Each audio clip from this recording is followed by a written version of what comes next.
We live in an increasingly digitalized world where networks are growing in complexity. The explosive growth of data and applications requires super-fast, reliable connections, but also transition to the cloud. Making cloud possible raises concerns around speed, latency, security, and how to manage the entire network and IT infrastructure. Discover how Marlink, in partnership with SES and ST Engineering iDirect, connects you to the cloud by leveraging next-generation satellite and hybrid network architectures that is optimized and is managed for you, offering you best-in-class applications performance and user experience. Welcome, everyone. Thank you very much for joining this webinar today. I understand we've got an audience from pretty much all continents around the world, so I'll say good morning, good afternoon, and good evening to you all. So thank you very much for joining. Hopefully we're going to have a very interesting session today. We're going to be talking about cloud services, and in particular how this impacts the enterprise hybrid networks. Before we sort of get stuck into the details, just a very brief introduction for myself. Simon Gatti-Saunt, I'm the VP of Sales of Global Partners at SES Networks. I'd like to take this opportunity now to introduce my colleagues, and I must say, it's an absolute pleasure to actually be with these distinguished partners of SES in the person. We're coming to you live from Luxembourg today, so after 20 months of sitting behind laptop screens, it's great to see these gentlemen in the flesh. So first up, we've got Olivia from Marlink, who is Director of Technology and Innovation at Marlin Enterprise.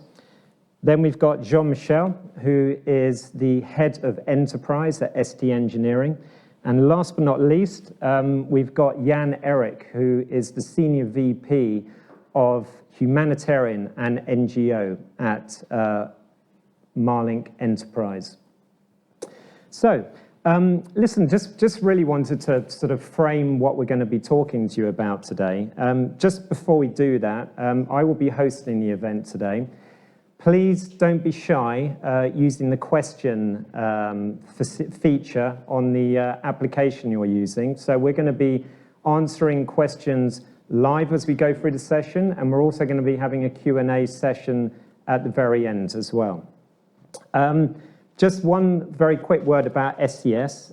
We are the leader in global connectivity solutions, and very, very pleased to be here with two of our very important partners in Marlink and ST Engineering. So, why are we here today? I think we've all seen, in particular in the last 20 months, a huge adaptation to cloud. And I'm sure we've all seen it personally in the companies and organizations that we all work in. We've pretty much lived and breathed cloud for the last year and a half or so, whether that be using your Teams app or whether it be using SharePoint or other cloud facilities. Now, of course, we all kind of take that connectivity for granted, especially here in Europe, where we're all based. But of course, it's not always quite as simple as that, as getting a nice broadband connection to the house. So we're here today to talk about how we're going to provide those connectivities into remote parts of the world. Now, that could be onshore, it could be offshore, and in particular, talking about how the hybrid networks of the future. And when we team up together, as we're doing today, you can see how powerful that is in building ecosystems to serve our customers and partners around the world.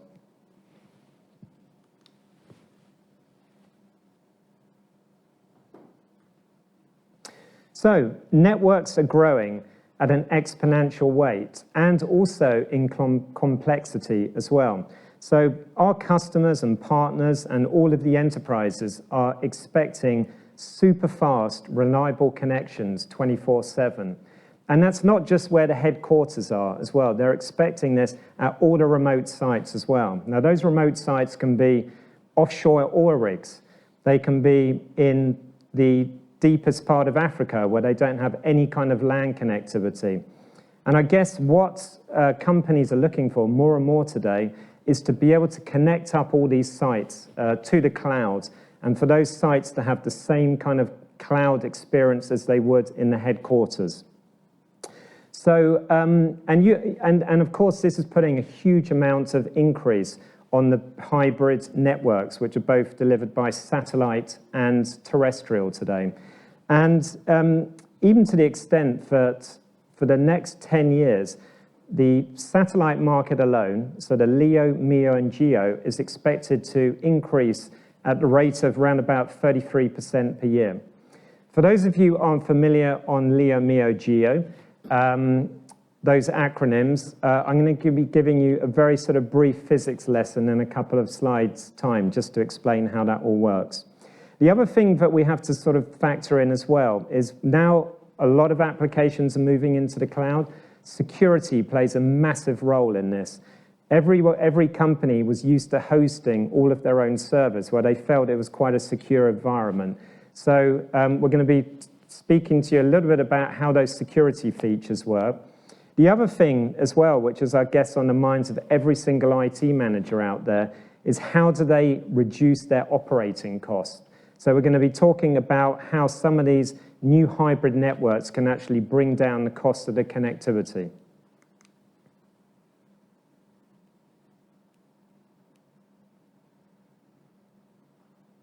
So just a few stats to really build on what I talked about on the previous slide. So on the left-hand side of the chart, you can see that the spend today on satellite-delivered cloud services is in the order of magnitude of about 100 million. Now, this is going to grow exponentially in the next 8 years out to 2030. By the way, all these stats on this slide came from NSR. I encourage you all to have a look at their cloud report. It makes very interesting reading. And you can see that by the year 2030, the spend goes up to just over 1.2 billion US dollars, which is a huge increase. Now, there's a direct correlation between the spend and the amount of throughput going through these networks as well. So you can see the chart in the middle of the slide shows that in 2020, there was just a handful of petabytes going through the satellite networks into the cloud centers. By 2030, we expect that number to be 70,000. So just so you understand exactly how much data that is, 1 petabyte is equivalent to 1,000 terabytes. So a massive, massive game changer. And the satellite networks are going to have to adapt to be able to cope with all this additional demand. And then finally, where is this, where the service revenues going for all this cloud? So you can see that communications is probably the biggest portion of this, and then the second biggest portion is on the data downlink side.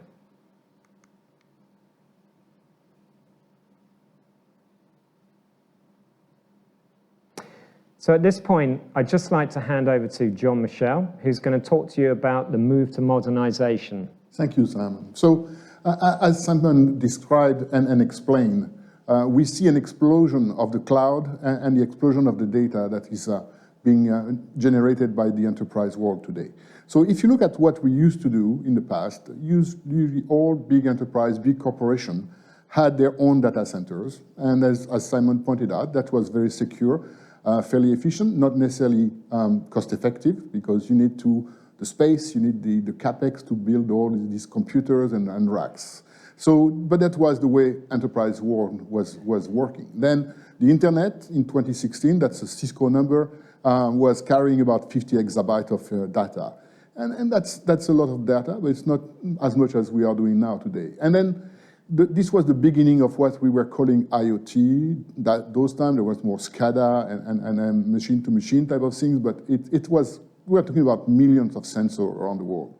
And all of that was kind of managed centrally. And that was fairly feasible because you had 1 or 2 data centers for redundancy, and all the remote sites had to connect to those data centers. So that was the world then.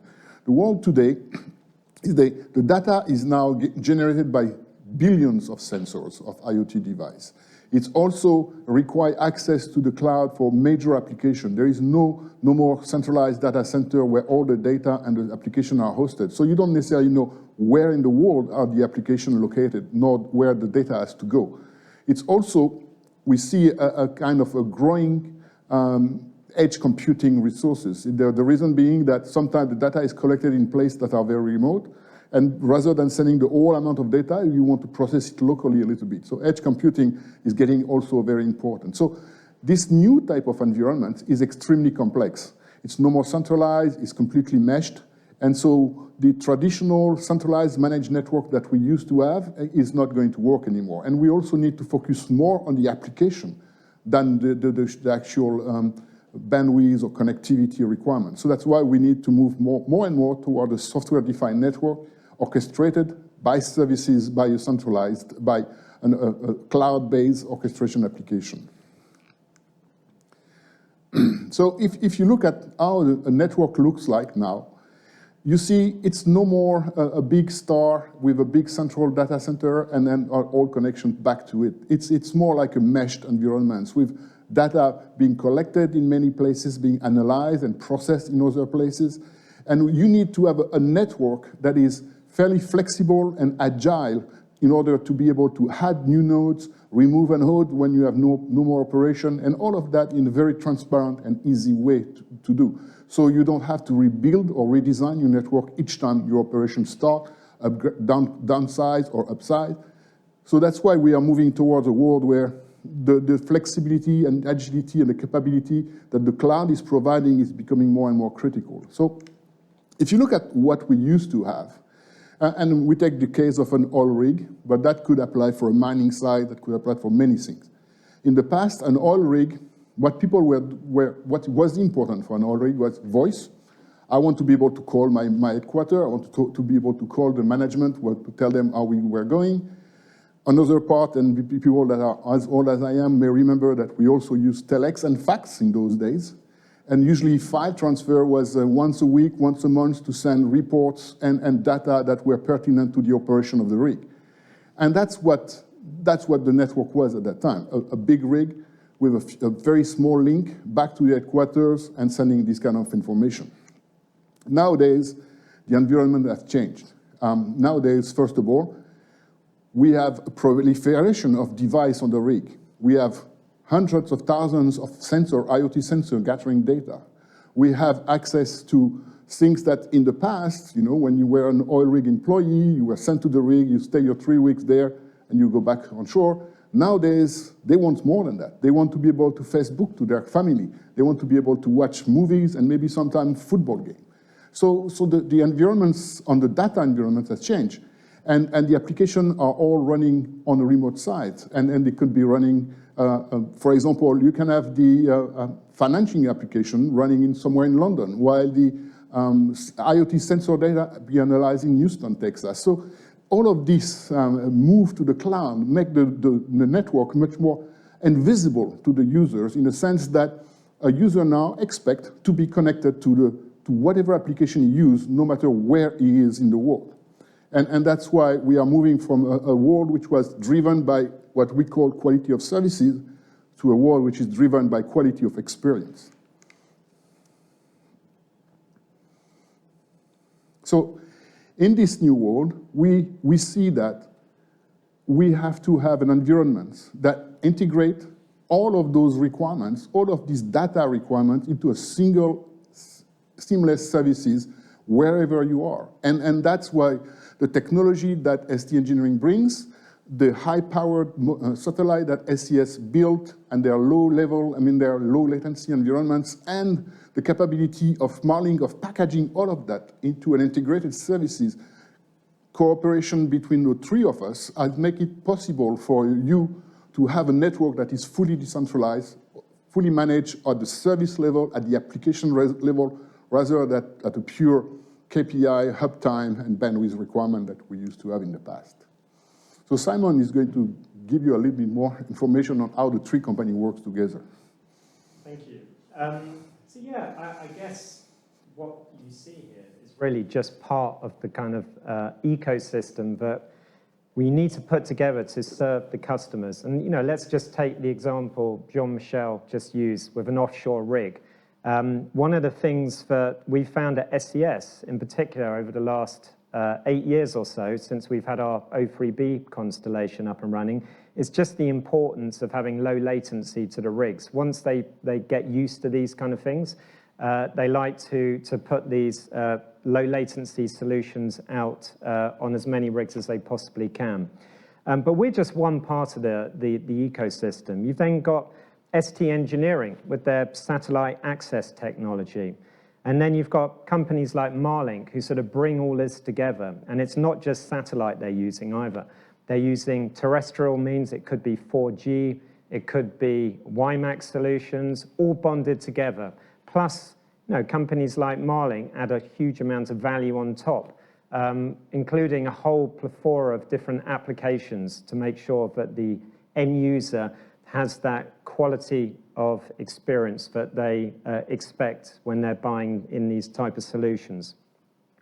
And I think just the final point I'd like to make on this slide is that companies more and more today are looking for strong, reliable, and in particular, agile solutions.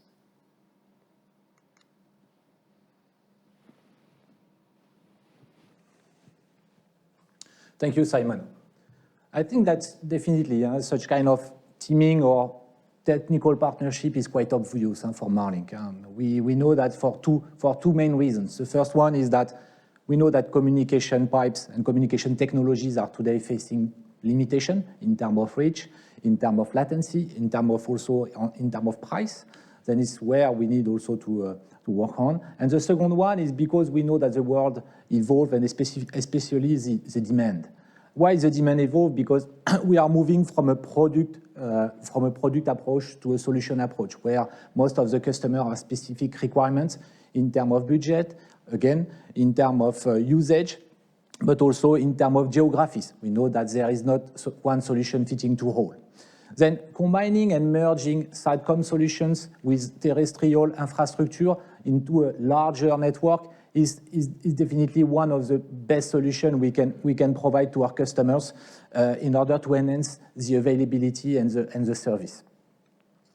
Then, as I said, we know that more and more applications, and it has been addressed before, more and more applications have latency preferences. We can talk about the cloud and the cloud utilization, data in the cloud, but also the fact that we are more and more using the processing from the cloud for the edge computing, especially on the IoT, Internet of Things. But not only that, we know that we are more and more supporting autonomous operation first, and we know that the deployment of the 5G will play a huge role for all of us, especially for all mobile connected devices. Then, to make a long story short, what we need to pass as a message here is that we feel that removing the thinking that a satellite is really separated from all the other market is not even true. The satellite is a brick. We need to consider it as a brick into a full hybrid solution. Then the hybrid solution we wish to put in place in Marlink, aggregating such different means of connectivity, is definitely to remove such kind of complexity from a customer standpoint and to focus on the application level. Let's dig into, I would say, an architecture drawing just in order to illustrate what we were speaking about. On the left-hand side, as you can see, we are aggregating and we are putting together all the different type of connectivities from different bands as well, because we can be hybrid as well on the satellite using the different non-geostationary satellite and geostationary satellite. I will talk about that later. We can use all the terrestrial means from fiber to 4G, 5G as well, but we can use as well for the aggregation and the last mile, the local ISP. This is where also providing such kind of different flavors of service to our end customer is a real value because it will be fully transparent for them, whatever the type of connectivity they use. On top of that, what is really important today is the ground segment. The ground segment is key how to interconnect my POP, how to be co-located with my data center in order to provide cloud access to my customers. Where are the data center of the customer and where the application will be used, taking into account as well the internet breakout. What do we provide on top is an end-to-end managed service, then what we call the network of networks. Then it's not only an architecture, it's not only a network, but it's also a foot on the ground, which will help the customer to support their operation from a transparent way.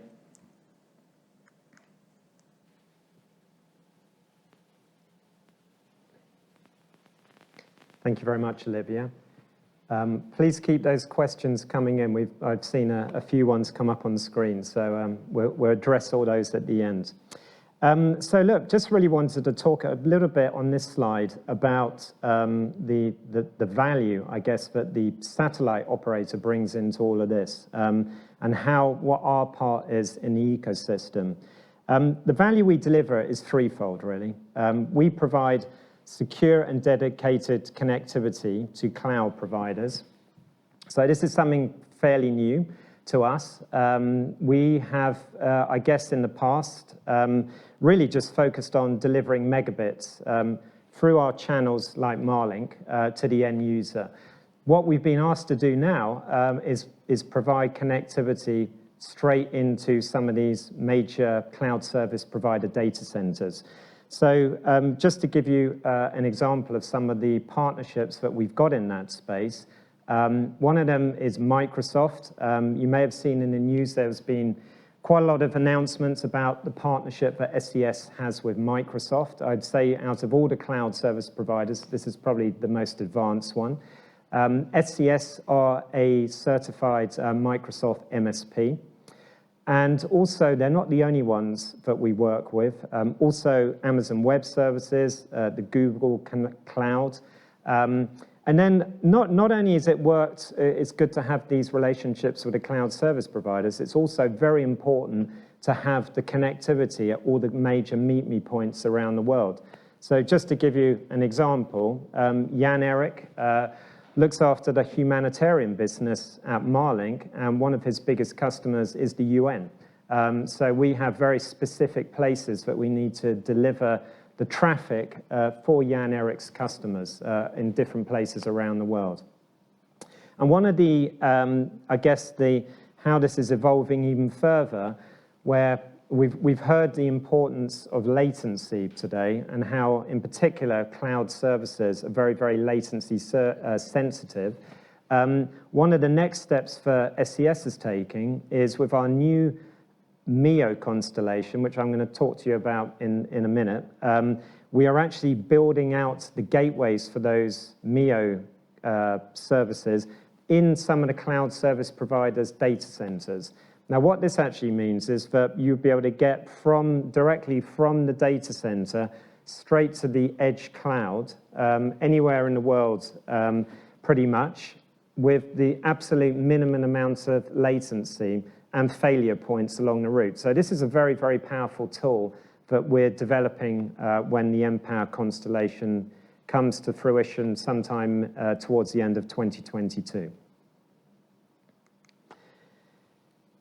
So you can sort of see, I mean, that's just one part here of the solution. So you can see the importance of when companies like STE, Marlink, and SES join up, just how powerful it can become in delivering these very high-value services to, and often critical services, to agencies like the UN, which I just mentioned, by partnering up together.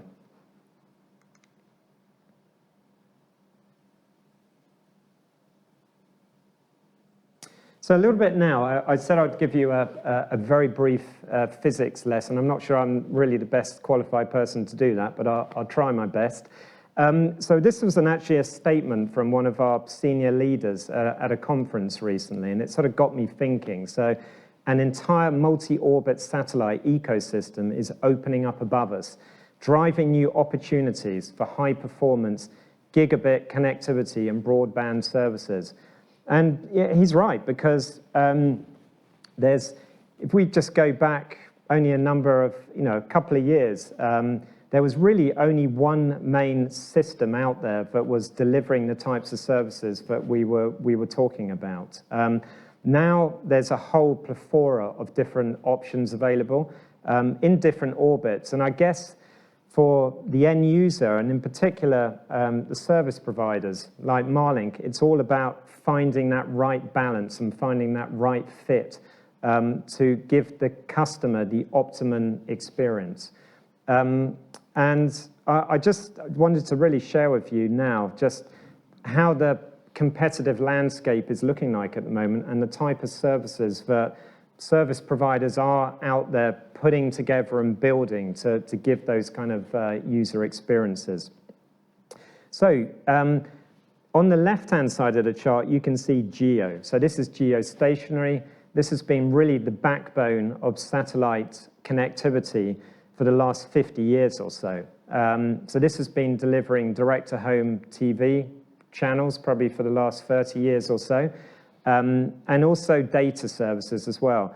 The one issue with GEO, particularly when we're talking about cloud, is the latency. So typical round-trip time is around about 900 milliseconds, which for some cloud applications is a little bit too slow, even with TCP/I acceleration.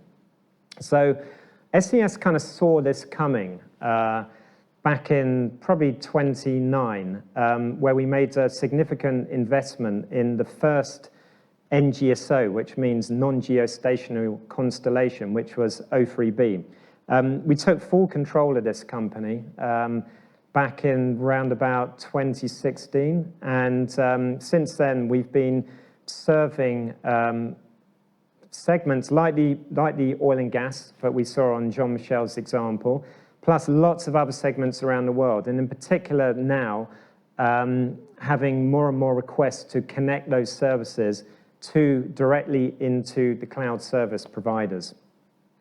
Now, we are very excited that we have a next generation O3b just around the corner now, which is O3b mPOWER. So O3b mPOWER is really a huge step up from the current O3b network in terms of the power of this constellation, the coverage, the throughput. Just to give you a couple of numbers there, we can deliver up to 10 gigabits into one site. It's very much enterprise-grade capacity, which I guess is a little bit different to some of the LEO constellations, which are going to be operational sometime in the next few years. A big advantage of mPOWER, which is different from O3b today, is that you're not tied to come out of a gateway which we choose for you. And I think this is particularly powerful, again, staying in the energy sector, when you've got regions like the Middle East, which has very, very strict data laws, which means that you often have to have the hub in country to provide connectivity. So one of the features of mPOWER is that you can have your own gateway in country.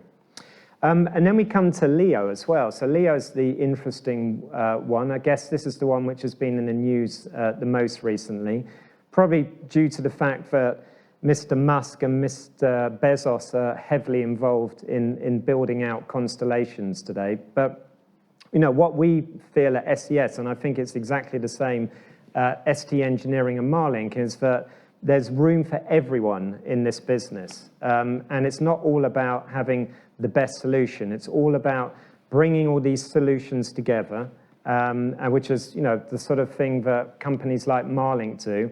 And it's not exclusively satellite either. I mean, I touched on this at the very beginning. I mean, you can see on the slide here, it could be bringing together terrestrial WiMAX. It could be bringing in 5G and really building a very, very resilient multi-orbit hybrid network, which can also include terrestrial services as well.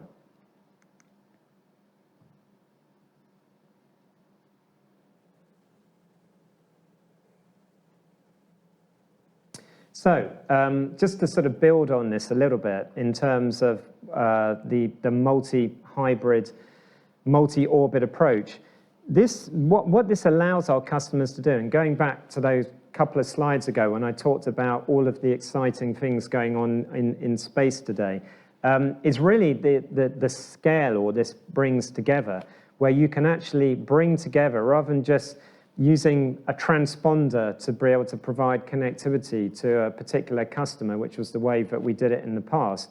You know, companies like Marlink are bringing together multiple transponders across different satellite operators in different orbits, and then combining them all with terrestrial as well, which is, you know, very, very exciting way to operate networks, and it means that the end user gets a very, very reliable service on top.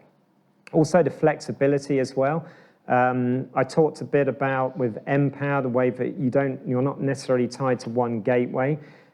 So I think customers are looking for a lot more flexibility today. They like to be able to move beams around the world depending on where their demand is. And they like to have different types of billing methods as well. So we're hearing more and more requests these days for volume-based billing rather than just pure sending someone the same invoice every month. So there's a lot of things going on in that space as well. From an operation perspective, it's all about how to be more automated. How do I move my bandwidth from one rig to another, or from one site in the US over to a site in Africa? So for all the APIs and portals which are available on these new satellite constellations, all of that's now possible. And just very finally, integration is just really bringing all of this together and giving the end user a very, very solid first-class communications experience.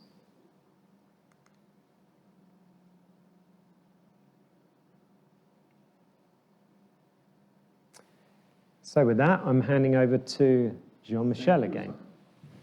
And thank you for this quick and complete description of how the technology is evolving and how satellite has to come from an environment that was fairly stable for the last 50 years and now changing at a speed that we are not used to be. But I think, and that's what is very important, I think satellite has always been seen as a different part of the telecommunication world. We were kind of a niche, and people were using us as a last resort. And when they had no other solution, then they would say, yeah, let's take a satellite link. And that it was also partially your fault, and I mean the builder of those architectures. We were not very much standardized, we were not working all in the same direction, but this is changing. It's changing because the technology is getting more and more complex. This multiple orbit, when you have to switch seamlessly from one orbit to another, in a transparent manner, you don't want to send a technician each time you change satellite, okay? So we, as ST Engineering iDirect, have always been at the forefront of standardization. Yeah, I mean, that may sound strange, but this is true. DVB-S and DVB-S2X has been standard that we supported very heavily. We were one of the first satellite manufacturer that bring TCP/IP to the satellite world. So we have always been extremely comfortable with standardization, and we have always encouraged our competitors and partners to follow us in that direction.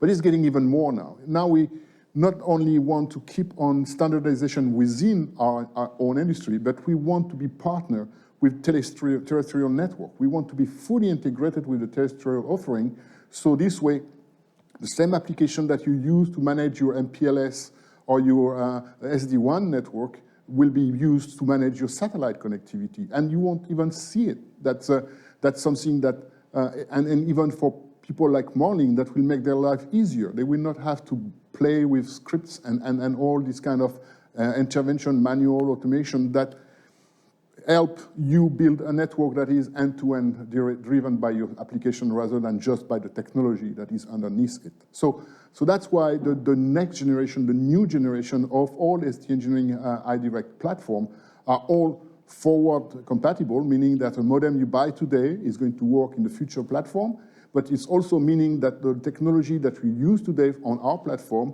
will be compatible with service orchestration that maybe a Verizon or an AT&T is using. This way, making it easier for you to set up new services and establish new locations. So how do we do that? We do that by kind of taking together a number of things. First of all, we have been talking about cloud, and scalability, and flexibility, and agility. So, as I said, standardization is our first step toward that goal. We want to standardize our offering, and that's why our future generation of platform will be using MEF standards 3.0, and so that means communication with terrestrial network will be a lot easier. We also want to bring scalability, and how do we do that? By the cloud. We've been saying right from the beginning that the cloud is the future, the cloud is the... So we, as a ground segment manufacturer, we are moving our infrastructure to the cloud as well, as you do with your application, as you do with your proprietary system. We are all going to put our hub in the cloud. Meaning now, not only you will have the gateway of Empower in the cloud service provider, but you also have the hub in the cloud. So making it very easy to scale and increase the size and the operation of the network that you have. We're also going to bring you network monitoring and management system that have more impact on the application, that looks at the application rather than just at the bandwidth and the quality of services and the contention rate and the CIR and the MIR. I mean, that's things that I think are in the past. Now, first of all, because the amount of bandwidth that is made available by the satellite provider is much bigger than it used to be. So it's no more a rare element. It's also going to be better managed in the sense of how to use it, where do you want to use it. No more beams overlooking some part of South Pacific where there is nobody to use it. They can change that the beam somewhere, a place where it's needed. But in order to get all of this working together, we also have to be compatible with orchestration system. And once again, our new generation of platform will be compatible with MEF orchestration system. So this way, you can fully integrate all your orchestration that you use today to deploy an application or a service over SD-WAN. You can add that seamlessly, transparently to the satellite world as well. So it's really, for us, ST Engineering, it's a move towards standardization, a move toward the cloud to help you scale faster, more flexibility and agility that you require in your business, but giving you the tool to see what's going on and how it goes, and also make it your life easier and reduce the number of people that you need when you need to set up a new site or new application on the world. So, and I think the last part of the presentation will show you how Marlink has achieved that and provide that services to you today. And I think I hand it to Olivier. Okay, then let's wrap up on the technology part. Just as an explanation, what we said is that Marlink decided to team up with two technological partners, and here you feel that it makes sense. Definitely, both SES and ST Engineering are in the forefront of the technology, on the innovation as well. And it's really where, for example, for SES, mixing geostationary satellite and non-geostationary satellite will enable a new type of service, will also ease the digitalization of our customers. And on the second hand, I mean, on the ST Engineering side, the ground segment is quite key, and having a performance on platform is quite interesting. Just before handing over to Jan-Erik, you understand that the network of network concept is now a bit common in our ecosystem. But Marlink is not only a network company. We are even more than that. We are a service company. What we wish to deliver is an integration of your network, but we focus on the service. What we measure today, it's the network performance first, but also the user experience, because it's definitely what makes sense for your business. But talking about development, technological development, and so on is quite important, but what does it mean for you as a customer? First of all, we do prepare the transition to next generation satellite. Teaming up with SES, for example, starting with working on the MEO satellite is definitely something which will prepare to the next generation satellite as well, providing more capacity in a given site, but providing also low latency and for sure at a better cost. The second one is today you are investing in a I would say, future-proof partnership, which is definitely important. Then you stay focused on your business and not on the communication bearer you will use. We are more talking about, as it has been said, on the software-defined network than application-based routing instead of bearer only. The main objective of such kind of triangle partnership is double, I would say. The first one is to improve the user experience, for sure, because this is the main KPI we measure, but also to enable flexibility and agility. The key topic here is to provide bandwidth where and when it matters. Then it's really important. The last one, which is, I would say, for me, obvious, is to guarantee the integrity of the data. We do provide a lot of security, filtering, firewalling, then it will ease also your digitalization journey. And at the end of the day, you will get best value for money. Then now I will hand over the clicker first to Jan-Erik, just in order to go through a customer case in order to illustrate how such kind of technical partnership will work.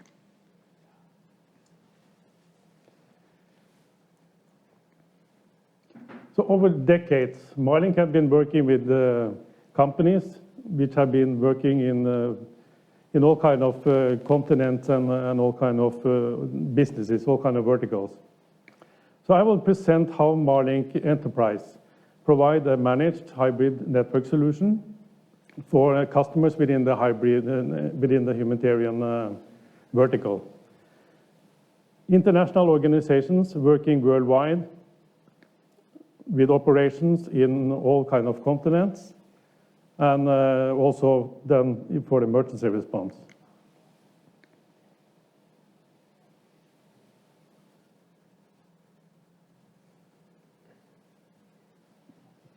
If we go 20 years back first and see like what happened then, for that was one of the biggest crossroads we had in 2001. And that was what we moved everything to the IP protocol. That was a big change for how we could use bandwidth, how we could do quality of service, and how we could balance the traffic. The networks were still large networks with hundreds of sites around in the world. And it was a big change that happened then in 2001.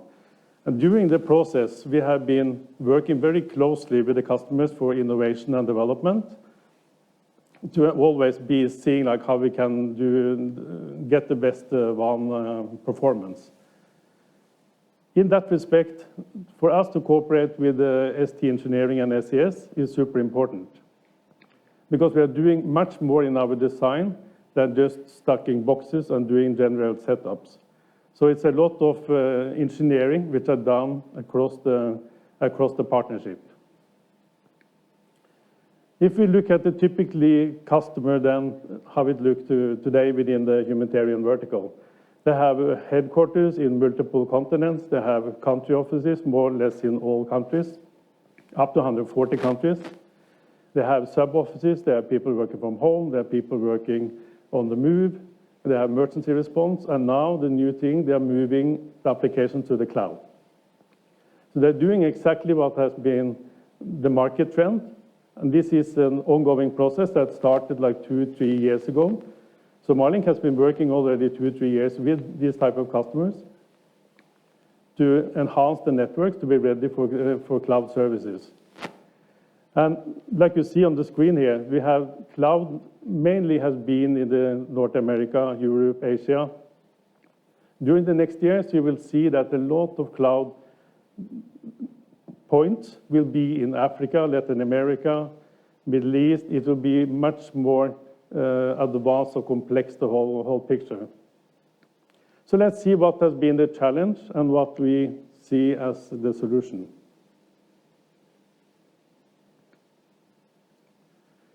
If you see the global network WAN within the yellow square, that has been typically what companies like Marlink has been doing for 30 years. And like the last 20 years on the IP side. When we say a fully managed service, like in the past, that meant from the edge router to the POP or to the breakout or to an MPLS to a data center. This means that it has been built up of networks, because Marlink has been the connectivity side. Then you have the IT side on the remote side with a headquarter or remote. And you have the data centers, which can be an in-house data center or it can be an outsourced data center. Plus that you had the application providers that was separate from the data center, like PeopleSoft and everything that I was using. This means that you had multiple partners that have different SLAs, which you needed to put together, maybe 4 or 5 vendors to actually have one network. So let's see what we are moving towards, because what it all now is a challenge.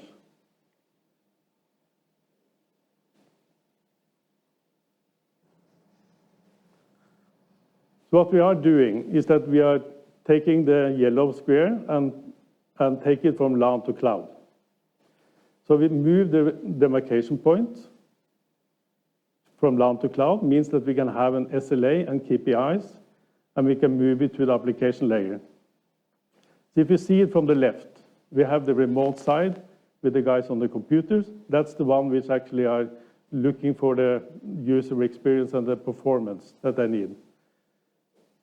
When we go to the LAN side and move our responsibility to the LAN side, means that we are a lot of times also with the customer doing a LAN assessment to see, do they have bottlenecks within the LAN, or so that is actually not making it to perform whatever we do after. That's one thing that we can help to see. Then we go to the SD-WAN, which we add also security, also for computers working from home or on the travel, as implementing security.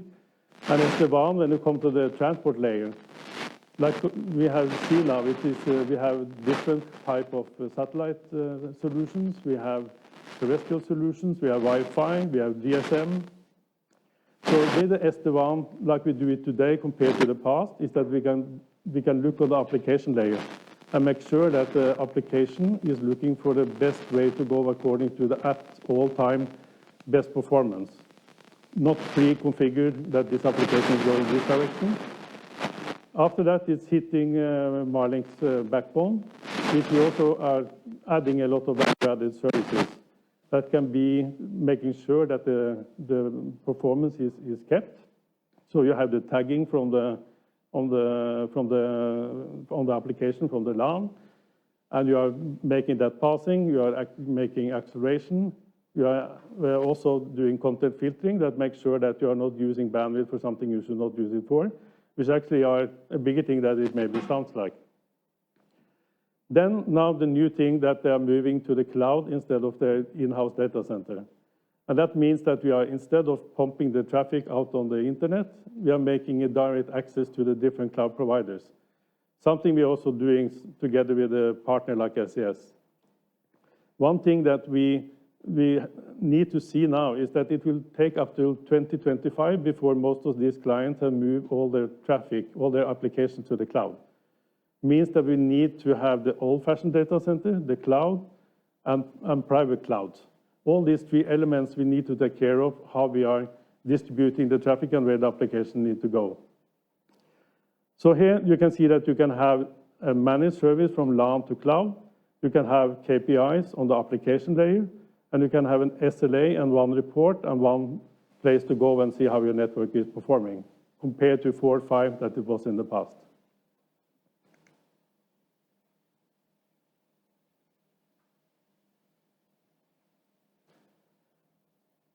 So when we see on the LAN side, we need to make sure that the tagging on the traffic is much more than it was before, when it was a quality of service, 4 classes, and you group the type of application in only 4 classes. That was been typically in a VSAT network. Now we have a much more advanced setup, thanks also to work with how we are working with our partners. So we are going much deeper. We understand exactly what applications which are coming. We understand what priority it should have, and we can send it then with the right priority, in the right direction, VSAT, fiber, or GSM or MSM, even in some locations. We go to our backbone, which we already explained, and pass it to the cloud in the way that it's not losing its marking for quality of experience. So the main point here is that the guy on the computer should have the best experience, means that we cannot only stack boxes and put up like an old-fashioned network anymore. We need to make sure that we are enforcing like the traffic to go in the best way. Not only to the cloud, but back again, because you can lose the control when you are sending it to the cloud if you don't have a system which makes sure that you are receiving it and sending it back the same way.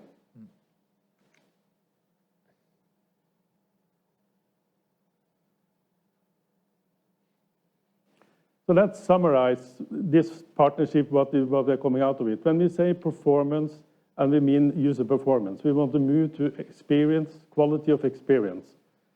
And to achieve the best user experience, we need to go above a normal setup, and that was what we were saying. So we are working hard on that. And then we need a flexible network solution, means that the hybrid solution is something that everyone is moving towards, so that you can select different type of routes for the traffic, for the connectivity layer. Security, more and more important, like already told, when you're moving everything to the cloud.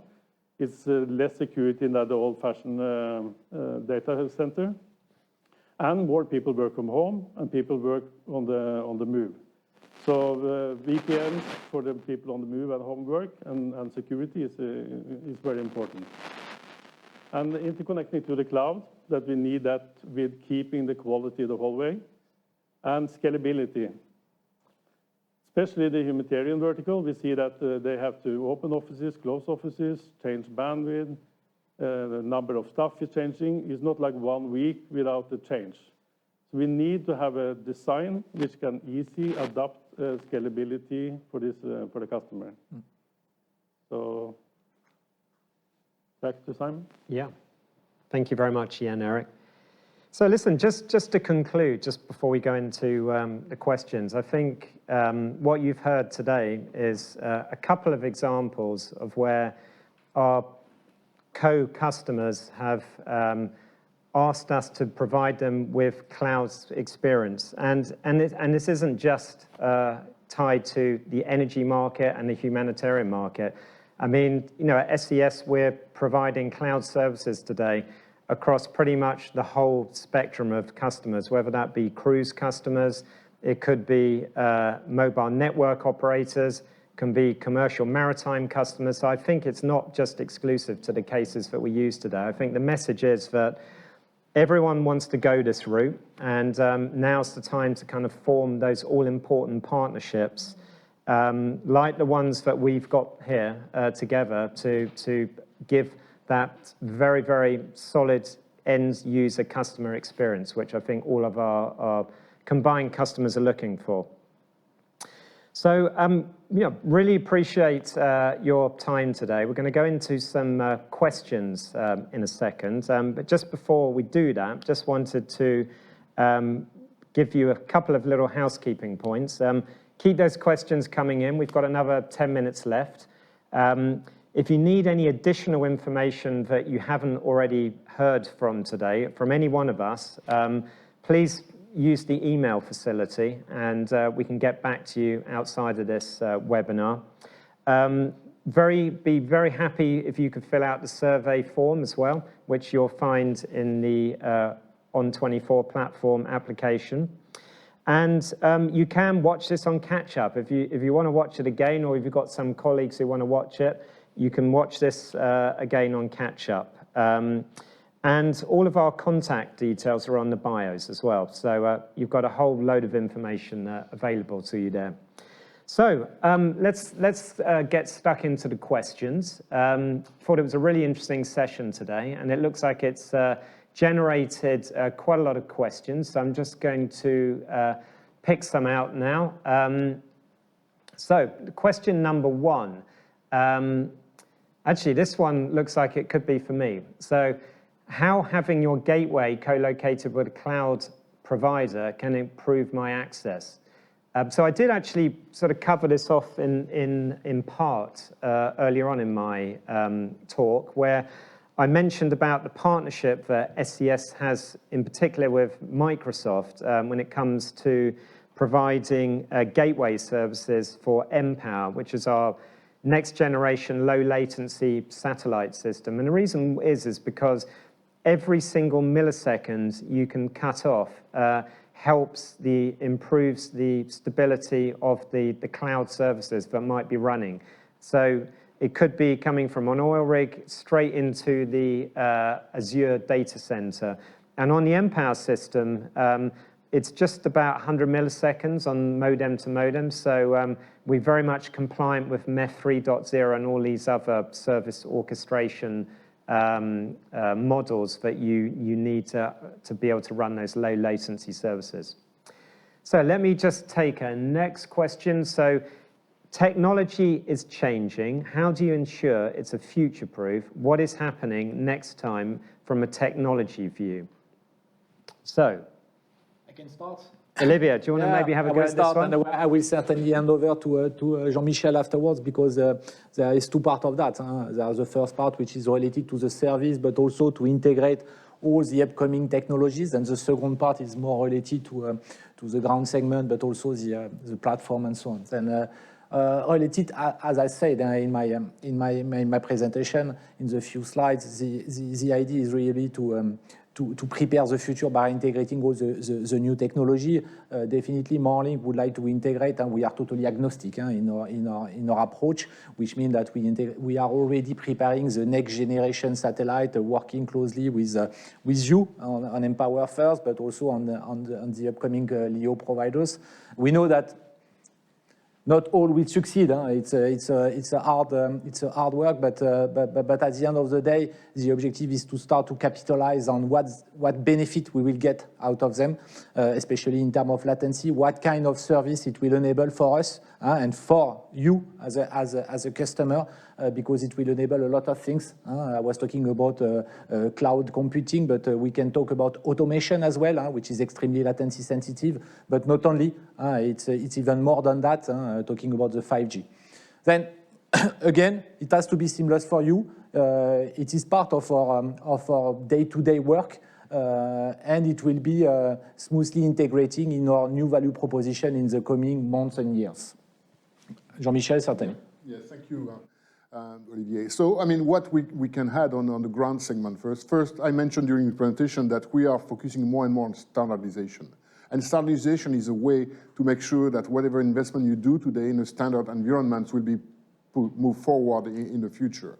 And that's why we are working on the 3GPP standardization for 5G. And that's why we also try to implement a MEF standard in our next generation of platform. But most importantly, we recognize that your problem when you want to move from one technology to another is not necessarily at the cloud, it's not necessarily at the gateway, it's at the remote site.